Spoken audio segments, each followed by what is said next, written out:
नमस्कार प्रेक्षको. ठरलं तर मग मालिकेच्या आजच्या भागात प्रताप प्रियाला स्पष्टपणे म्हणतो की स्वतः शेण खाल्लेलं असताना दुसऱ्यांवर चिखल उडू नये. हे ऐकून प्रिया रडायची नाटकं करते.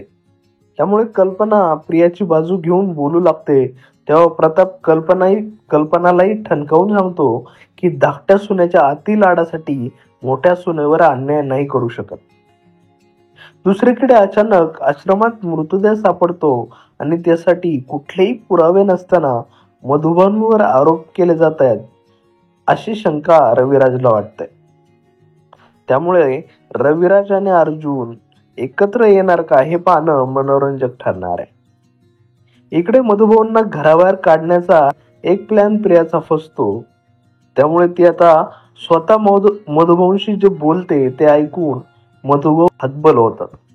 प्रिया मधुभाऊंना म्हणते की तुमच्यामुळे घरी पोलीस आले, त्यामुळे घरच्यांना त्रास होतो आणि सायलीलाही टेन्शन येतं आणि तिची तब्येत बिघडते. तुम्ही पाहिलंत ना.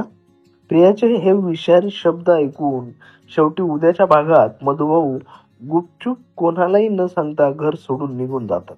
तर प्रेक्षको, रविराज आणि अर्जुन एकत्र येतील का? तुम्हाला काय वाटतं कमेंट करून सांगा. त्याचबरोबर व्हिडिओ आवडला असेल तर व्हिडिओला लाईक करा, शेअर करा आणि चॅनलला सबस्क्राईब करायला अजिबात विसरू नका.